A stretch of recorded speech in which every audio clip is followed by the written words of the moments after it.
Mahal banget sih. Saudara, walaupun impor sudah dilakukan Indonesia sejak pertengahan Desember 2022 kemarin, harga beras di awal tahun 2023 ternyata masih berada di atas harga eceran tertinggi atau HET yang sudah dipatok oleh pemerintah. Nah, sadar nggak sadar nih, masyarakat masih membayar beras di atas harga tahun lalu. Saudara, saya buka data milik Pasar Beras Induk Cipinang nih. Rata-rata harga berasnya mencapai Rp11.293 per kilogramnya. Padahal tahun lalu itu ada di angka Rp9.700-an per kilogramnya. Pasokan beras operasi pasar dari Bulog masih ada. Tapi benarkah jumlahnya tidak cukup? Kita lihat tata niaga beras dunia secara umum nih. Siapa penghasil beras terbesar di dunia? Badan Pusat Statistik mengatakan Tiongkok adalah rajanya dengan produksi 148,9 juta ton beras yang sudah diproduksi oleh sang adidaya ekonomi Asia. Tingkat berikutnya adalah India, Bangladesh, Indonesia, dan juga Vietnam. BPS mengatakan Indonesia memproduksi 31,9 juta ton. Dan ini lebih besar dibandingkan dengan Vietnam kalau dipikir-pikir. Tapi kenapa kita masih impor dari mereka ya? Nah, kita bedah lagi data lain yang bersumber dari BPS nih. Konsumsi beras terbesar adalah Tiongkok. Angkanya ada di 155,8 juta ton, saudara. Ingat, ada perbedaan angka, produksi beras Tiongkok lebih kecil daripada konsumsinya. Lalu, bagaimana dengan Indonesia? Proyeksinya konsumsi beras Indonesia mencapai 30,2 juta ton. Dan ini harusnya surplus dong. Kok bisa masih impor? Kenyataannya, pasokan beras di pasar lebih minim dari kebutuhan. Ingat, saudara, Indonesia juga selalu berbeda data antara instansi yang mengurusi berasnya. Nah, saudara, stok beras yang dikuasai pedagang saat ini mungkin cukup kira-kira untuk 10 hari ke depan. Dan itu perkiraan pengelola Pasar Beras Induk Cipinang. Di mana tanggal 15 Januari 2023 kemarin, stok beras itu ada 20.805 ton. Padahal Januari tahun lalu Cipinang itu mempunyai stok 27.570 ton. Kalau lewat data bisa disederhanakan tahun lalu tidak ada impor karena stoknya masih ada. Alvin Fridianto, Anwar Hidayat, Business Talk.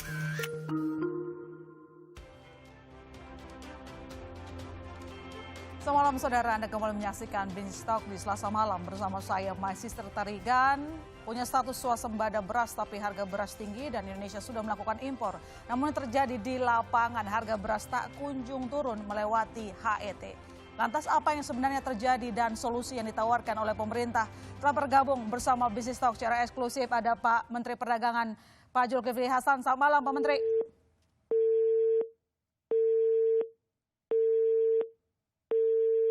Oke, kami akan mencoba menghubungi Menteri Perdagangan Zulkifli Hasan. Malam ini kita akan bahas tren harga beras yang terus naik meski beras impor sudah masuk.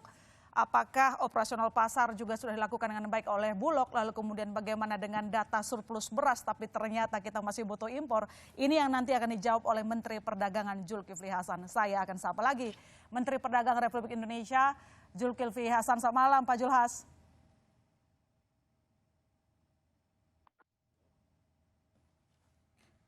Pak Menteri.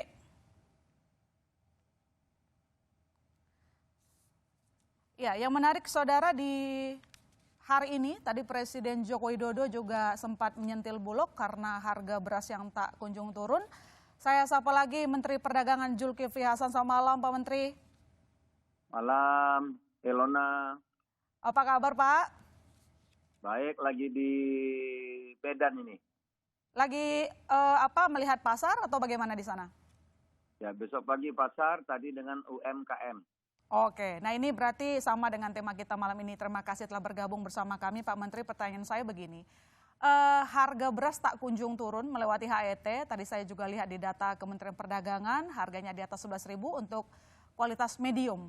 Sebenarnya apa yang terjadi Pak Menteri? Meski kemarin kan akhir tahun kita sudah impor beras. Ya, memang harga bergerak naik itu kira-kira sudah 4 bulan yang lalu ya.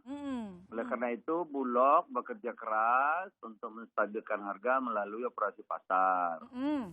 Menjual beras dengan harga eceran tertinggi yaitu 9.450 di pasar. Dari Bulognya 8.200. Nah, Bulog dari 1,2 juta mestinya punya stok. Stoknya itu tentu karena operasi pasar terus akhirnya kan berkurang. Nah, tentu Bulog agar menjamin pasokan dengan beras medium harga yang terjangkau yaitu 8.200 di pasar ECR-nya menjadi 9.450 itu tentu stoknya kan berkurang. Oleh karena itu Ratas memutuskan untuk impor ya. Nah, dalam putusan impor Ratas itu kita diputuskan untuk impor 500.000 tapi sampai sebelum panen. Sampai sebelum panen ya. Nah, panen raya kan nanti diperkirakan Maret. Jadi Februari Maret ya. Februari akhir ini sudah panen, tapi panen raya Maret. Oleh karena itu disepakati. Jadi tidak ada perbedaan di pemerintah baik Bulog, perdagangan atau Beppanas. Kita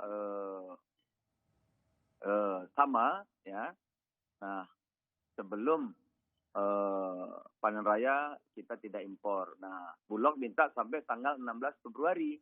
Ya sudah, jadi oleh karena itu nanti sampai 16 Februari beras harus masuk, habis itu kita tidak impor lagi dan stok beras Bulog cukup sampai hari ini digelontorkan terus. Nah, harga yang premium memang masih stabil tapi tinggi. Stabil tapi tinggi sekali lagi. Tapi kalau beras medium dimanapun di seluruh tanah air ada. Ya, stoknya aman cukup, tidak ada kurang apapun, tidak ada masalah apapun. Nah, oleh karena itu saya kira nanti Februari dan Maret tentu harga mudah-mudahan karena panen raya akan secara bersama akan turun gitu. Tapi petani tetap harganya bagus karena Bulog aturannya sekarang boleh membeli dengan harga tinggi tetapi menjual dengan harga subsidi. Jadi andai kata Bulog nanti beli dari petani 10.000, jualnya tetap 8.200 atau 9.450 sampai di pasar. Jadi ibu-ibu masyarakat tidak usah khawatir, ya harga medium akan tetap didapat, tetapi petani juga akan mendapat harga yang bagus. Begitu, Ilona. Pak Menteri, tapi tadi Anda mengatakan bahwa sebenarnya stok medium itu aman begitu ya. Tapi kalau saya lihat data di PIHPS untuk beras kualitas bawah 2 itu 11.300 per kilogram. Jadi kalau misalnya stoknya aman, kenapa harganya bisa lewat HET atau menurut Pak Menteri ini masih wajar harganya? Ya, beras itu kan gini seperti minyak goreng. Kalau minyak goreng minyak kita ya 14.000. Tapi kalau minyak mereknya premium ya memang harganya macam-macam. Nah, makanya yang dijamin nih beras 9.400 atau 8.200 itu kan beras yang disalurkan oleh Bulog. Ya, beras medium. Tapi kalau beras yang brand lain itu ya tentu harganya bermacam-macam gitu. Iya, memang enggak itu kan pasar kan? Macam harganya ada 10, ada 11, ada 12 gitu ya. Tapi yang dijamin oleh pemerintah adalah beras yang kita medium yang Bulog pasarkan dan itu berapapun Bulog akan kirim karena stok kita cukup. Lebih dari cukup, aman ya. Tapi kalau target dari Pak Menteri, harga ini kan harusnya ya kalau stoknya nambah kan harga di pasar juga mengikuti ya Pak Menteri, setuju dengan demikian? Sampai 14 Januari itu kan Bulog sudah gelontorkan 55.000 ton beras ke pasar nih. Tapi harganya belum mencapai untuk HET kan untuk medium itu 10.000-an ya per kilogram. Nah itu kapan kira-kira harganya bisa kembali ke titik itu? Ya kan terus-terus saya kira sekarang kan terus Bulog ya ngirim kemana-mana gelontorkan operasi pasar ya. Saya tahu di mana-mana sekarang digelontorkan banyak. Nah ini kan masuk juga seiring sebentar lagi akan panen raya. Ya panen raya. Nah, kalau panen raya saya kira otomatis lah nanti akan turun. Tapi Pak Menteri begini, apakah memang impor beras menjadi satu-satunya cara jitunya Indonesia menstabilkan harga beras? Karena kalau dari data BPS sebenarnya produksi kita aman. Itu baru salah satu instrumen ya kan? Karena tentu kan kalau dulu Bulog itu membeli beras dengan harga paling tinggi. Gabah 4.450. Sekarang tidak. Bulog bisa membeli gabah paling murah 4.450. Artinya bisa membeli lebih tinggi agar petani tidak dirugikan ya kan? Gitu. Dulu Bulog membeli beras hanya boleh 8.000 sekian, ya kan. Sekarang paling murah 8.200 kalau saya tidak salah, tapi lebih tinggi boleh. Oleh karena itu petani tidak dirugikan. Nanti pemerintah yang subsidi. Oleh karena itu walaupun belinya lebih tinggi dari petani, tapi Bulog akan jual tetap harganya itu harga eceran tertinggi, paling mahal 9.450 di pasaran itu, atau 8.200 atau 8.000 sekian dari Bulog. Ya, ini terus akan dilakukan operasi pasar. Ya, kemarin kita ke Banten, ini Sumatera Utara, di mana-mana terus dilakukan operasi pasar. Mudah-mudahan nanti Februari kan udah masuk panen raya dan lain-lain. Jadi impornya salah satu instrumen saja. Kalau terpaksa kita lakukan. Tapi sekarang kan stoknya alhamdulillah aman ya, aman cukup gitu, dan yang diimpor juga sudah datang banyak. Dan Bulog minta tanggal 16 akan datang semua. Anda ada masa ada perbedaan di antara kita, 16 nanti tentu terakhir ya kita setuju. Nah setelah itu sementara memang panen raya masuk tentu akan produksi akan melimpah. Gitu. Pak, dengan stok tadi Anda katakan aman, terus saya juga mendengar pernyataan Bapak diwawancara sama wartawan ada 75.000 beras impor yang juga sudah masuk begitu ya. Artinya kan menambah stok beras gitu. Bulan lalu, udah lama, bulan Desember udah. Nah, jadi kira-kira kapan nih Pak pertanyaan saya tadi, harga beras medium misalnya bisa di taraf HET-nya? Iya kan sudah saya, ya kalau mau Bulog sampai kapan dijamin segitu.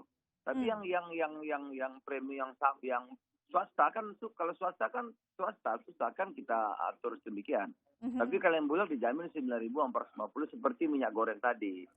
Itu. Tapi kalau yang brand kan swasta banyak merek masing-masing ya. Tetapi kita harapkan nanti dengan banjir ini kemudian akan panen Februari, semua nanti yang medium mudah-mudahan di bawah Rp10.000 itu ya. Saya kira begitu ya, Elena. Baik, terima kasih Pak Menteri telah bergabung bersama kami. Selamat kembali bertugas, sehat selalu. Baik, kasih. Dan saudara jangan kemana-mana, selanjutnya kita akan bahas membedah data produksi dan juga data kebutuhan nasional. Tetap di Business Talk.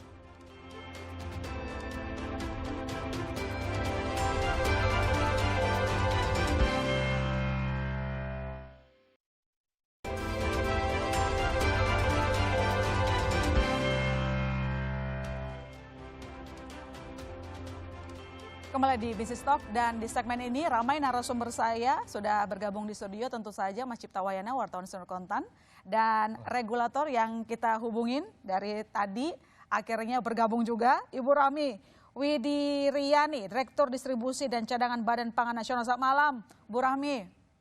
Selamat malam, Mbak. Terima kasih telah bergabung.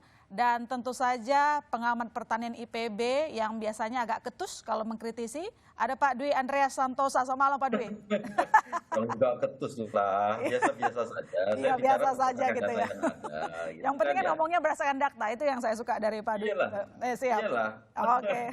Dan berikutnya juga telah bergabung bersama kita Pak Sutarto Ali Muso, Ketua Umum Perkumpulan Penggilingan Padi dan Pengusaha Beras Indonesia Perpadi. Selamat malam Pak Sutarto. Ada masalah teknis? Pak Sutarto? Sudah mendengar suara saya? Baik. Nanti saya ke Pak Sutarto kalau begitu ada masalah teknis, saudara. Saya langsung ke Bu Rami dulu kalau begitu. Bu, kalau kita lihat tadi pun Menteri Perdagangan mengatakan bahwa sudah impor beras kita 75. Halo, selamat malam Pak Sutarto.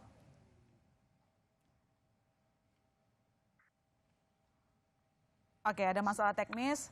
Saya nanti ke Pak Sutarto, saya sekarang ke Bu Rahmi. Bu Rahmi, tadi Pak Menteri Perdagangan mengatakan bahwa sudah ada 75.000 ton beras yang masuk RI begitu ya. Tapi ini yang masuk. Di satu sisi kita juga lihat bahwa beberapa kali Bulog melakukan operasi pasar. Tapi masalahnya harga beras enggak kunjung turun. Ada apa Bu Rahmi? Terima kasih Mbak. Jadi untuk update saat ini untuk beras yang impor sudah masuk di 175.000. 175.000? Ya, ton. Jadi memang targetnya itu masuk terakhir di bulan Februari, sehingga pada saat panen, memasuki pada saat panen raya nanti di bulan Maret itu sudah close gitu, tidak ada beras impor yang masuk. Nah, saat ini Bulog memang ditugaskan untuk membanjiri pasar, jadi menggelontorkan berasnya. Kita sebutnya sekarang beras SPHP, beras stabilisasi pasokan dan harga, karena memang saat ini memang belum panen gitu, Mbak. Jadi beras yang sudah ada di Bulog dikeluarkan untuk memenuhi kebutuhan market, harganya juga sesuai dengan HET per wilayah, sehingga diharapkan masyarakat dapat mengakses beras dengan harga yang memang sesuai dengan HET per wilayah. Itu beras SPHP sekarang dan memang masif dikeluarkan. Yang gitu masih sih, Mbak. dikeluarkan. Moga-moga memang dengan penggelontoran beras SPHP ini harga bisa terkendali, setidaknya turun sampai menjelang panen nanti ya, Mbak, tetap terkendali. Ini berarti masih proses ya, proses ke harga eceran tertinggi, begitulah ya patokannya nanti. Menggunakan HET. Oke, baik. Saya ke Pak Dwi kalau begitu. Pak Dwi, begini, keputusan untuk impor beras itu di akhir tahun ya kemarin ya. Kemudian juga ada keputusan untuk melakukan impor beras 500.000 ton begitu. Dari penjelasan Bu Rahmi begitu, tujuannya adalah untuk menstabilkan harga beras di pasar. Tapi kalau kita lihat data, kita cek di lapangan, harga beras tetap naik. Jadi sebenarnya masalahnya apa sih di sini? Maksudnya kan ada produksi nasional, ada impor beras, tapi harga beras tak kunjung turun. Pengamatan Anda? Iya, yang pertama terkait dengan keputusan impor di bulan Desember tersebut. Itu keputusan yang tidak tepat sama sekali. Tidak tepat. Karena? Yang kedua, itu menyakitkan sedulur-sedulur tani kami, kan? Karena saya kan bergabung di AB2TI, ini ada di 90 kabupaten. Kami mengamati tiap menit apa yang terjadi di sedulur-sedulur tani kami, kan? Karena apa? Pada saat ini, sedulur-sedulur tani itu sedang menikmati harga yang baik. Di tengah hancurnya harga selama 4 bulan di bawah HPP, itu dari bulan Maret, April, Mei, Juni, itu 4 bulan di bawah HPP. Lalu kemudian bulan Juli mulai meningkat, terus mengalami peningkatan, lalu kemudian tiba-tiba pemerintah memutuskan impor. Lalu alasan yang lainnya apa? Kalau kita semua yakin dengan data BPS saat ini, kalau dari data BPS tahun 2022 ini hanya berdasarkan produksi saja itu sudah ada kelebihan 1,7 juta ton, kan? Lalu kemudian kalau dihitung lagi dari stok awal tahun, misalnya dari perhitungan Badan Pangan Nasional itu lebih dari 6 juta ton. Lalu urgensi impor tersebut untuk apa? Impor tersebut dilakukan dengan alasan karena stok di Bulog sangat rendah, kan? Karena apa? Memang kalau menurut saya stok di Bulog di akhir tahun itu minimum harus 1,5 juta ton kalau itu mau aman. Tapi kan stok Bulog di akhir tahun amat sangat rendah sehingga kemudian diputuskan impor. Dan impor di akhir tahun itu betul-betul nggak masuk akal. Karena apa? Karena kalaupun kita hitung betul ya, saya kurang tahu persis 175.000 itu begitu cepat bisa datang itu luar biasa. Tapi kalau kita hitung pengalaman selama ini, sejak diputuskan impor, lalu kemudian mengurus negosiasi kontrak itu sudah berjalan 2 minggu. Lalu kemudian menyiapkan logistik sudah 2 minggu, penyiapan kapal dan lain sebagainya. Lalu proses loading itu sudah hampir sekitar 2 minggu untuk beras besar itu. Lalu kemudian proses pengiriman 2 minggu. Nah ya sudah pasti datangnya nanti di bulan Februari. Dan tepat juga perkiraan saya sehingga sebagian besar nanti datang di bulan Februari. Lalu untuk apa? Padahal Februari sedulur-sedulur tani kami sudah panen. Berarti Pak Dwi mau Pak Dwi kalau ingin dipertegas artinya tanpa impor beras pun sebenarnya produksi padi kita cukup untuk memenuhi kebutuhan nasional karena tadi mengatakan kelebihan 1,7 juta ton. Iya, itu kelebihan untuk tahun ini saja loh. Kalau tahun ini itu lebih dari 6 juta ton kelebihannya. Itu dari produksi petani kita gitu ya? Ya, dan impor saya lihat intervensi pasar tidak akan banyak manfaatnya intervensi pasar. Karena apa? Kebutuhan beras kita kan 2,5 juta ton per bulannya. Lalu apa maknanya menggelontorkan ke pasar 100.000 katakanlah? Nggak ada manfaatnya. Baik. Untuk itu tidak terjadi perubahan harga yang relatif signifikan. Oke. Selain Oke. itu, Mbak, ini untuk masyarakat juga, perubahan harga sebenarnya nggak banyak loh ya. Jadi kalau kita lihat beras medium, kalau kita acu dari data PHPS, itu kenaikannya hanya 3,7% loh. Kenapa kok itu diributkan? Kenaikan harga hanya 37% dari bulan Juli sampai Januari sekarang ini. Kan kalau harga beras campuran beras medium dan premium kenaikannya hanya 7,4%. Selama 6 bulan loh itu kenaikannya, bukan hanya ini. Jadi untuk itu tidak ada manfaatnya sebenarnya apa yang sekarang ini kita lakukan. Baik, tidak ada manfaatnya impor itu kalau kita singkat kata Pak Dwi. Baik, saya nanti ke Pak Dwi lagi, sekarang saya ke Pak Sutarto. Pak Sutarto, saya membaca statement Anda bahwa kurang lebih pendapat Anda sama dengan Pak Dwi, impor yang dilakukan akhir tahun itu tidak begitu signifikan dan bisa dikatakan tidak ada manfaatnya. Sebenarnya apa yang dirasakan di lapangan? Apakah memang kenaikan harga beras kemarin karena memang pasokan yang kurang atau ada masalah lain, Pak Sutarto?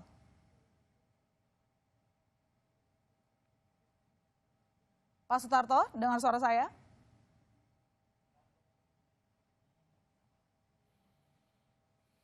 Pak Sutarto mungkin suaranya belum dibuka.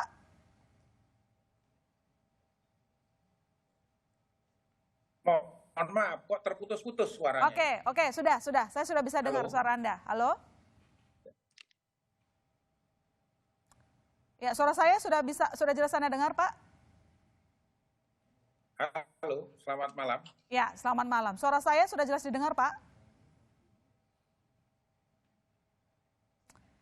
Oke, baik. Nanti Suaranya terputus-putus.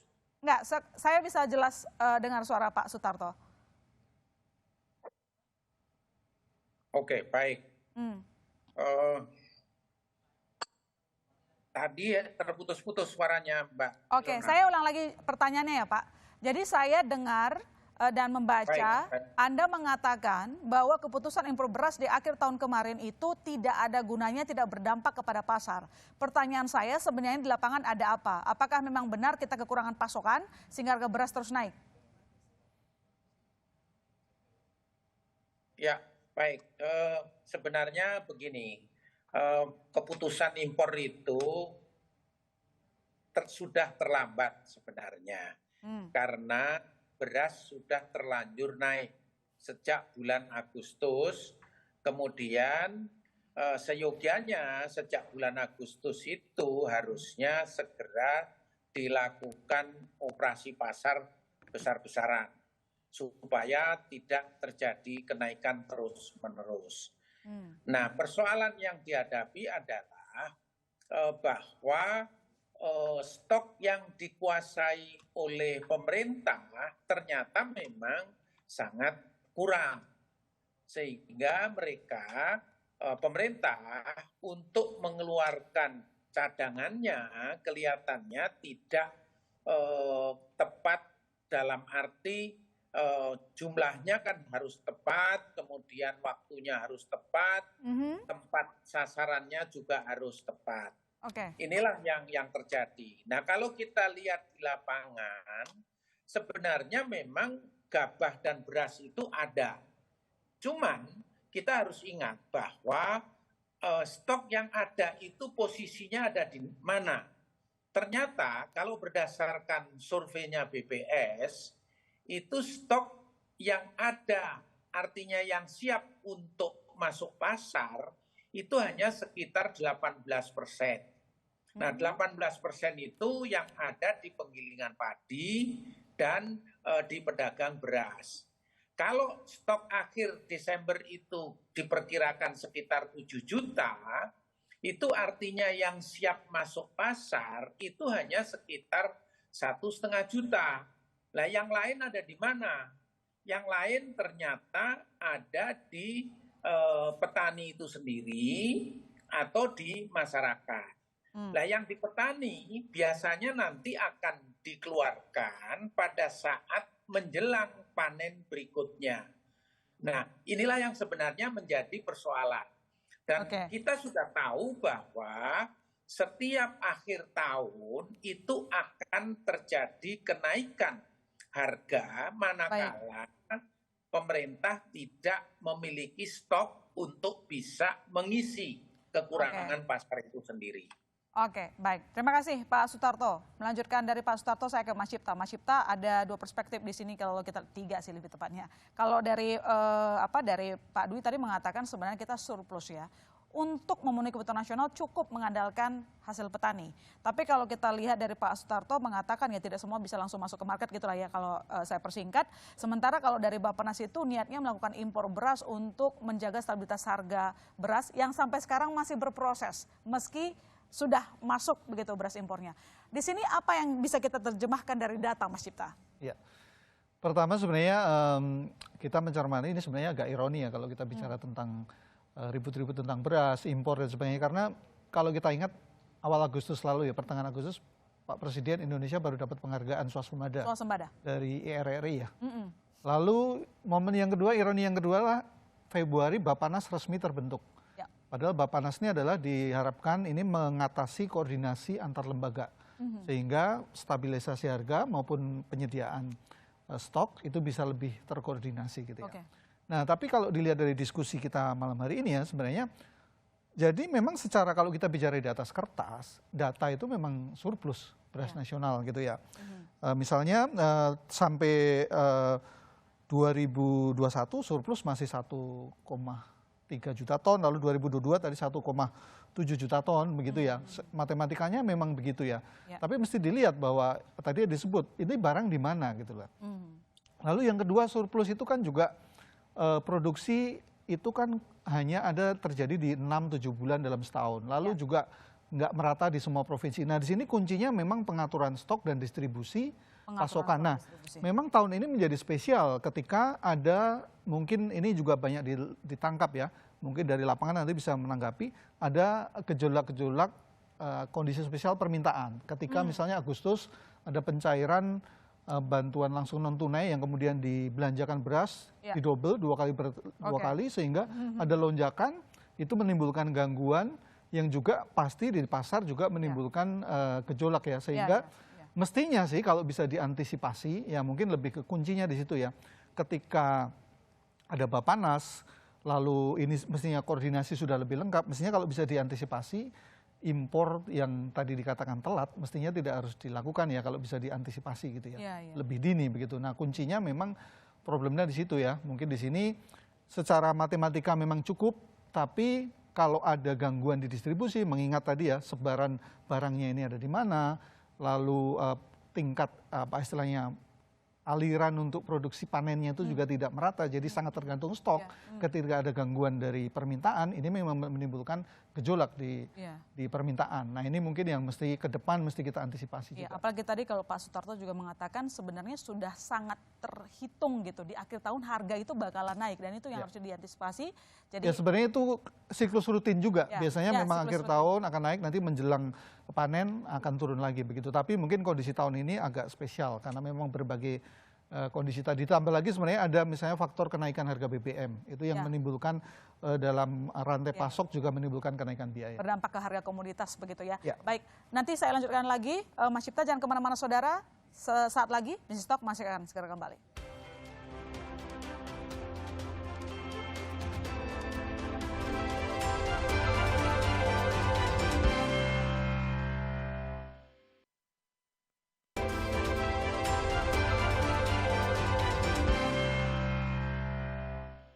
Hati-hati dengan yang namanya kenaikan beras. Udah kita sekarang memang harus bekerjanya detail seperti itu. Apa yang naik di lapangan? Beras. Saya sudah 2 hari yang lalu memperingatkan Bulog untuk masalah ini. Karena di lapangan 79 daerah beras mengalami kenaikan yang tidak sedikit. Ya, kita lanjutkan diskusi kita malam ini, saudara. Saya ke Bu Rahmi. Kalau begitu, Bu Rahmi tadi sudah banyak pandangan yang tentu Bu Rahmi bisa menyimpulkannya. Tapi satu sisi tadi Presiden Joko Widodo hari ini tepatnya menyenggol Bulog yang mengatakan harus lebih hati-hati untuk harga beras. Nah, untuk Bappenas bagaimana sejauh ini, Bu, koordinasinya dengan Bulog dalam hal operasi pasar? Betul Mbak, jadi setelah ditetapkan Perpres 125/2022 tentang penyelenggaraan cadangan pangan pemerintah, maka memang pengelolaan cadangan pangan pemerintah khususnya beras memang harus diperbaiki, totally diperbaiki. Tadi juga sudah disebutkan bahwa kami menggunakan data juga BPS. Kalau kita perhatikan 2022 data BPS itu yang surplus bulanannya hanya di 3 bulan gitu. Sehingga memang betul manajemen stok itu penting gitu. Kemudian kehadiran pemerintah, kekuatan stok yang dikelola oleh Bulog dalam hal ini adalah sebagai cadangan beras pemerintah itu menjadi penting. Karena tadi di bulan-bulan yang memang neracanya negatif, karena neraca pangan nasional, prognosa neraca pangan nasional itu Badan Pangan membuat gitu. Jadi setiap tahun kita membuat dan kita update setiap bulan kolaborasi dengan BPS dan Kementerian Pertanian serta KN lainnya. Sehingga memang pemerintah harus punya cadangan yang jumlahnya cukup untuk disalurkan ke masyarakat pada bulan-bulan yang memang secara neraca negatif. Kalau kita perhatikan kembali di tahun 2022 data BPS menunjukkan hanya 3 bulan yang positif, gitu, yang surplus gitu. Nah, disinilah mari sama-sama kita memperbaiki gitu mekanisme baik penyaluran, pengadaannya, bagaimana juga pengelolaan secara dinamik agar tidak terjadi lagi komplain masyarakat bahwa stok yang ada di masyarakat tuh kualitasnya jelek. Itu sih Mbak. Bu Rahmi, tapi saya ingin meminta jawaban tegas dari Bu Rahmi. Ya. Apakah Bappenas mengaku bahwa pengambilan keputusan impor beras agak terlambat seperti yang disebutkan oleh Pak Dwi maupun juga Pak Sutarto? Ketika pemerintah memutuskan untuk melakukan impor itu tidak serta-merta bisa dilakukan gitu Pak. Ada banyak pertimbangan gitu pada saat itu ya, itu. Sebenarnya memang kita sudah memprediksi karena stok di Bulog tuh turun terus gitu. Indikator turun terus itu padahal kita punya target 1,2 di akhir tahun. Karena kita tahu bahwa 3 bulan terakhir di 3 bulan terakhir di 2022 itu pasti harga makin naik gitu. Sehingga memang ya itulah kondisinya. Tapi sampai hari ini 175.000 sudah masuk gitu. Diharapkan itu bisa memperkuat stok pemerintah. In case harga ini tidak terkendali, tapi insya Allah bisa lah Mbak, karena SPHP memang beras SPHP kan terus memang ditugaskan untuk turun digelontorkan terus gitu.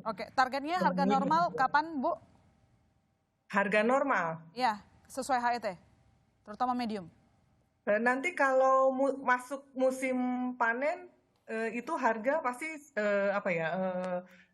pasti turun gitu, dan Bulog itu saatnya membeli karena untuk melindungi petani dari kejatuhan harga. Berarti jadi, kita nunggu hasil pertanian dulu baru harga stabil, artinya impor nggak ada dampaknya sama sekali Bu Rahmi?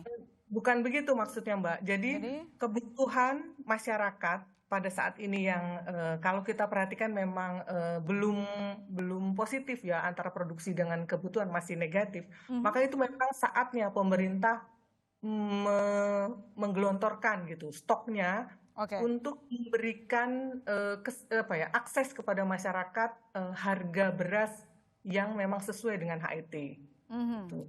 Jadi dengan banyaknya beras SPHP tadi, masyarakat bisa mengakses beras dengan harga 9.450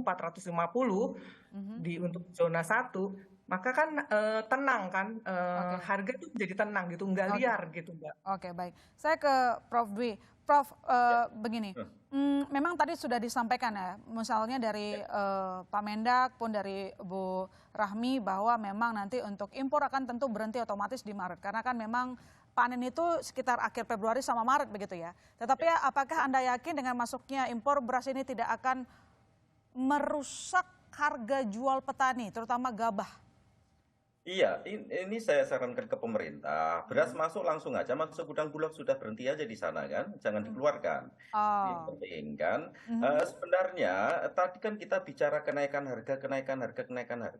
Kalau kita lihat datanya itu tidak demikian loh ya. Tadi sudah saya sampaikan sejak awal, beras medium kalau berdasarkan situs PIHPS itu kenaikannya dari bulan Juli sampai Januari itu hanya 3,7%. Oke. Kan?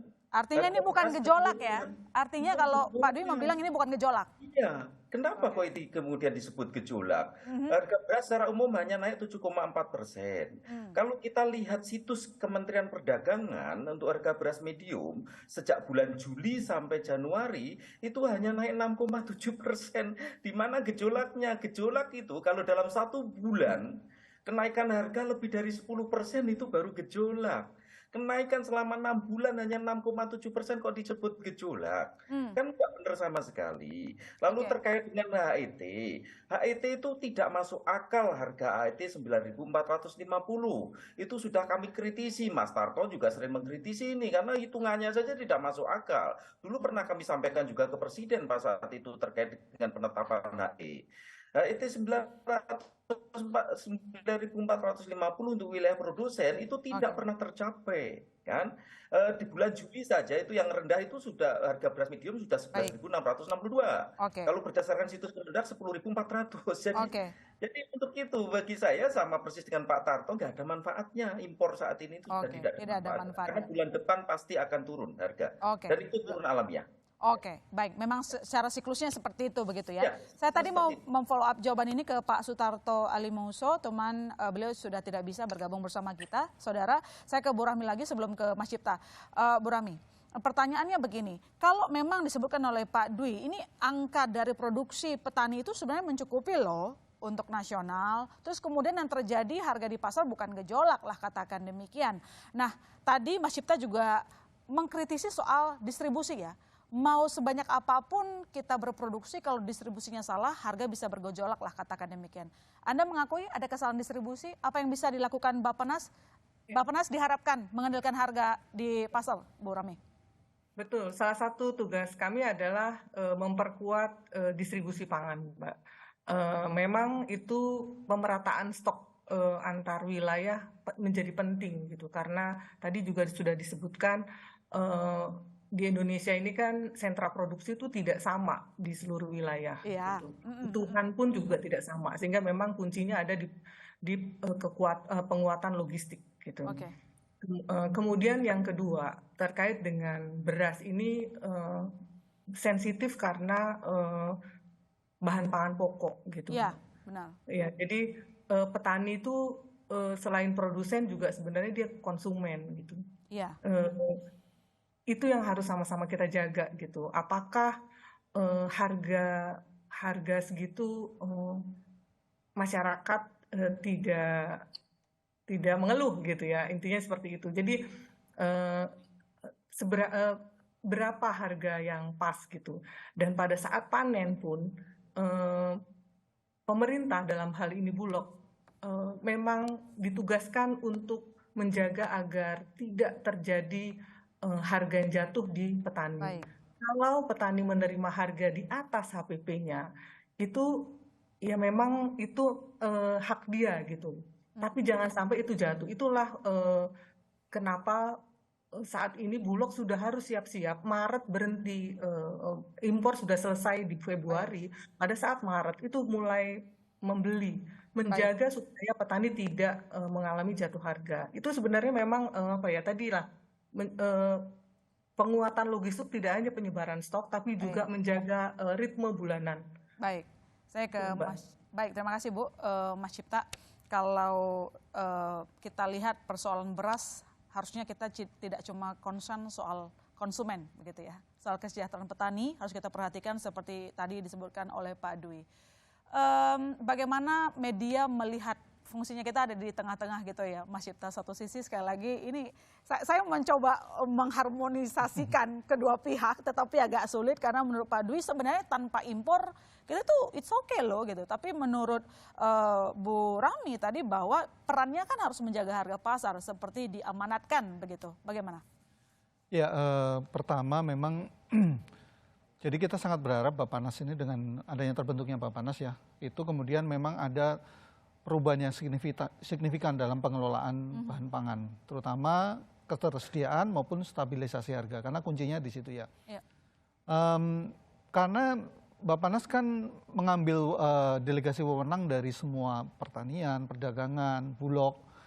Mungkin yang sekarang harus diperluas, mungkin sampai ketika Kementerian Keuangan juga harus dijangkau juga, sehingga ketika ada kebijakan-kebijakan misalnya BLT yang mempengaruhi permintaan masyarakat, itu harus connect juga di sini supaya manajemennya bisa menyeluruh, karena itu bisa menimbulkan gangguan. Tapi yang lebih mendasar sebenarnya, kenapa penting sebenarnya, karena tadi sudah disampaikan ya, pangan ini kan menyangkut kebutuhan masyarakat. Basic. Mungkin saya ingin memberi perspektif soal, memang kenaikan harga beras mungkin nggak signifikan, mungkin tadi 3%, tapi mesti dilihat bahwa yang dihadapi masyarakat, apalagi kalau kita bicara masyarakat miskin, itu bukan hanya harga beras, gitu ya. Nah, kita bisa cek misalnya kebetulan ada data kemiskinan di September itu kan naik menjadi 9,57 atau 26,36 orang masih miskin. Salah satu sebabnya karena angka garis kemiskinannya itu memang naik, hampir 6%. Ini kenapa? Karena harga-harga yang membentuk garisnya itu naik. Dan 75% itu berasal dari pangan. Yang di dalamnya misalnya ya termasuk beras, ada sekitar 50 jenis lebih lah pangan yang ini menjadi pembentuk angka garis kemiskinan. Kita bukan bicara angkanya ini, tapi intinya adalah bahwa pangan itu sangat berpengaruh terhadap kehidupan masyarakat Indonesia. Yang dihadapi memang beras salah satunya. Tapi ada yang lain juga. Nah, kebetulan kita menghadapi BBM lagi naik, tepung lagi naik, banyak lagi yang lain naik. Jadi konteksnya adalah bagaimana kita menjaga supaya di tengah beban yang berat ini, beras juga tidak terganggu. Nah, ke depan kan konteksnya kebijakan pangan bukan hanya beras. Jadi secara keseluruhan kita bisa menjaga ini supaya masyarakat tenang. Dan ya tingkat kemiskinan terjaga, orang tidak semakin susah. Ya. Gitu. Lebih tepatnya koordinasi antar kementerian lembaga harus didekatkan lagi begitu ya, supaya pengambilan keputusan itu seirama, tidak saling mengganggu, tetapi justru saling membantu begitu. Terima kasih Mas Cipta, saya ucapkan terima kasih ke Bu Rahmi Widriani, Direktur Distribusi dan Cadangan Badan Pangan Nasional telah bergabung bersama kami, Bu. Kami tunggu stabilisasi harga beras ke depan. Dan saya juga ucapkan terima kasih ke Prof. Dwi Andreas Santosa, pengamat pertanian IPB. Terima kasih Prof. Dwi. Ya, terima kasih juga Pak. Ya, dan tentu saja pandangan redaksional Mas Cipta Wahyana, wartawan Sinar Kontan. Terima kasih. Selamat malam Pak Dwi. Dan sebelumnya juga telah bergabung bersama kita Pak Sutarto Alimuso, Ketua Umum Perkumpulan Penggilingan Padi dan Pengusaha Beras Indonesia, dan tentu saja tadi Menteri Perdagangan Zulkifli Hasan. Jangan kemana-mana saudara, kami masih akan segera kembali.